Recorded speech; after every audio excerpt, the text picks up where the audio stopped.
I'm going to be comparing the Hunchback of Notre Dame franchise to the Wizarding World franchise because in part one of the series I compared Secret Garden to Hunchback of Notre Dame, Hunchback of Notre Dame 1. I compared Wizarding World to Star Trek, Wizarding World 1. So now I'm going to compare these two franchises. When you look at highest score for each of them, in the case of Hunchback of Notre Dame, it's not actually either of the Disney made movies that have the highest score. It's this 1957 movie that actually has the highest score of 96%. In the case of Wizarding World, the last of the Harry Potter movies, Deathly Hallows Part 2, has the highest score of 96%, which actually means we have a tie here. Then when you look at lowest score, Hunchback of Notre Dame 2, the direct-to-video animated follow-up to the Disney animated movie Hunchback of Notre Dame, only has a 22%. In the case of Wizarding World, there's 11 movies right now, and 2 of them are rotten on Rotten Tomatoes. The other ones are all fresh. The lowest score is of 36% for Fantastic Beast Crimes of Grindelwald, which is the only one of these movies that I actually have not seen. Then when you look at average score, with Wizarding World, you have an average of 75. With Hunchback of Notre Dame, you only have an average of 70. Wizarding World wins here. Wizarding World wins here, and it won the previous round too. And then when you look at gap between lowest and highest score, in the case of Hunchback of Notre Dame, you got a gap of 74%. With Wizarding World, you have a gap of 60%.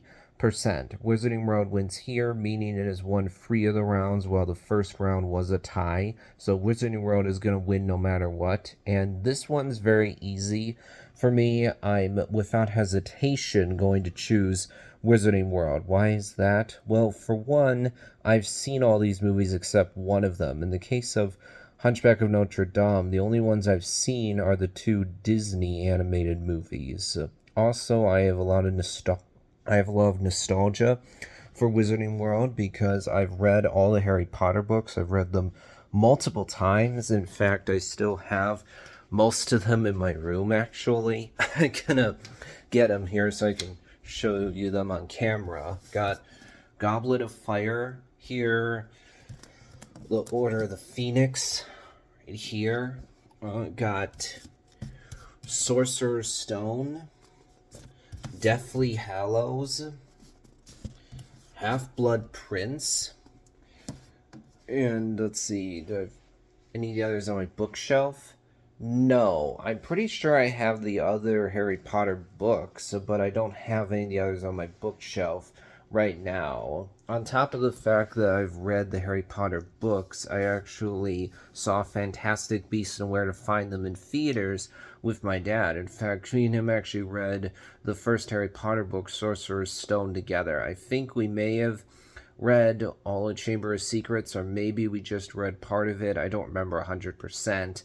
But on top of that, I actually got to see Fantastic Beasts Secrets of Dumbledore in theaters with a friend of mine. I really enjoyed that film. A lot of people would say it was a big improvement over Crimes of Grindelwald. What I've heard about that one makes me go, ooh, nope, I'm not watching that one. Also, I think it's impressive when you look at the main Harry Potter movies that all of them are fresh on Rotten Tomatoes. Even the Half-Blood Prince, which has the lowest score, still has a 77% on Rotten Tomatoes. That's not bad at all. That movie is still certified fresh. 3/4 of critics still recommend you go see it. That's a good sign.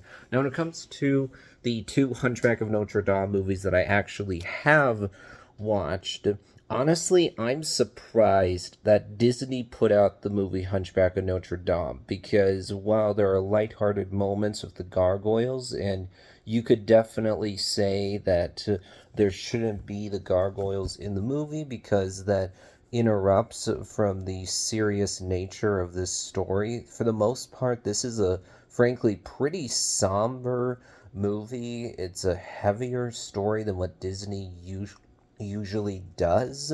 It's not as much for kids, but you could say that the movie's tonally inconsistent because you have something really dark happen and then the gargoyles start talking. But at least in the case of the first Hunchback of Notre Dame movie, not the direct-to-video follow-up, I would say that there's dark headcanon you can apply that makes the gargoyles more in line with the tone of the rest of the movie. You could look at this as actually Quasimodo just imagining that he's talking to these gargoyles. After all, we know at the beginning that Quasimodo is cooped up in the tower. He's not going outside the tower. This horrible, horrible Judge Frollo is abusing and gaslighting poor Quasimodo, trying to get Quasimodo to not trust his own judgment, trying to get him to think that you can't rely on anyone other than me. I'm the only one you can trust. Everyone else is against you. I'm your only friend. It's pretty dark stuff. Honestly, Frollo is one of the most disgusting villains I've seen in a movie.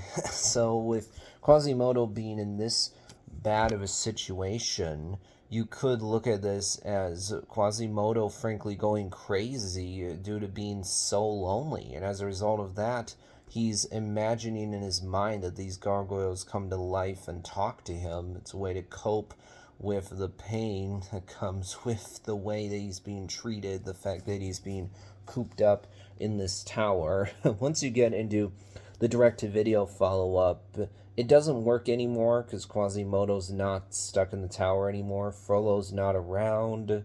Quasimodo is going outside of the tower.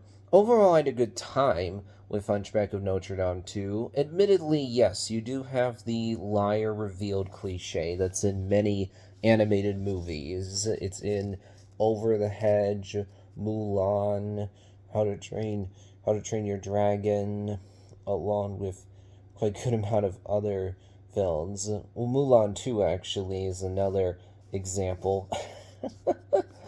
But I like the idea that Quasimodo, yes, has a friend in Esmeralda who absolutely is kind to him. She was the first person to actually show him compassion. But now Quasimodo's looking for a lady who will actually like him romantically, and he ends up finding that. There's this lady who unfortunately is under the thumb of this bad man. So at first there is a lie, but by the end she actually breaks free from this terrible person, actually ends up staying with Quasimodo. It's pretty heartwarming, to be honest. In the first movie, that song from Frollo, Hellfire, that is dark stuff to put in a Disney movie. It really is, because what's going on here is that Frollo is talking about how Esmeralda will be mine or she will burn in hell. Ooh, and there's dark imagery too. Also, think about this. You literally see in this movie Frollo try to burn this house, actually like a mill, with people in it. And right at the beginning of the movie, you literally see Frodo almost murder a baby. And the way that Frollo is so horribly ungodly while having convinced himself that he's doing what God wants him to do, it's scary to see someone who's in a position of religious and spiritual authority but abuses that authority for his own ends is just horribly ungodly, but he's 100% convinced that he is a godly and righteous man, when in actuality he's perverting Christianity for his own ends. Ooh, man. In the case of Wizarding World, I think overall what the Harry Potter movies accomplished is pretty impressive. Yeah, I think Half-Blood Prince is the weakest out of those films. It focuses too much on the romantic drama between the kids rather than focusing on Voldemort's backstory or the mystery of the Half-Blood Prince, the things that are frankly more interesting. When you get to the end and Snape reveals that he's the Half-Blood Prince, it doesn't have much of an impact. It falls pretty flat, frankly, because the movie spent so little time focusing on the mystery of the Half-Blood Prince.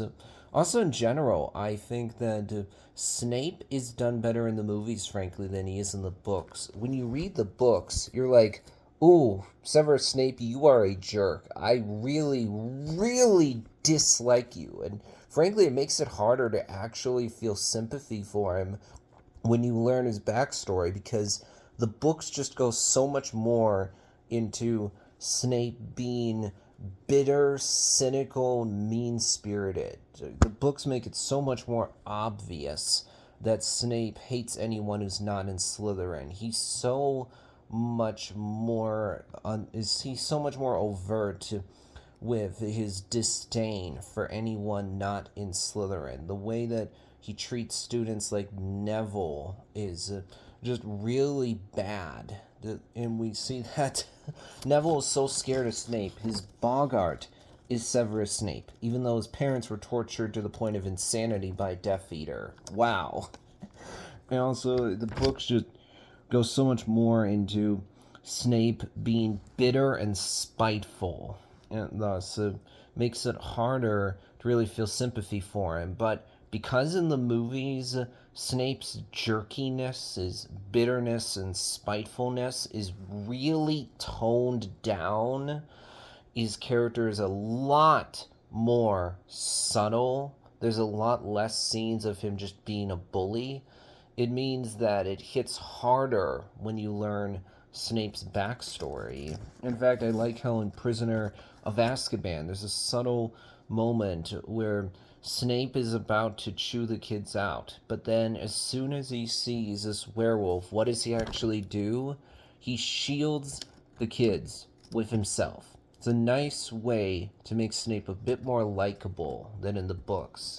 Also, I like the moment in Half-Blood Prince where Snape, without saying a word, just does this to Harry. Harry actually stays silent. It's a nice way to not overly telegraph the reveal later on, but foreshadow what comes later. And also, I like how the movies literally show you Dumbledore pleading. It makes it much more obvious that Dumbledore is asking Snape to do it. In the book Half-Blood Prince, it's more ambiguous, or it even feels malicious. Dumbledore's begging, and Snape's not even gonna let him have that. Also, I like how in Deathly Hallows Part 1, you have this moment where Snape is at the Death Eater table, Voldemort's right there.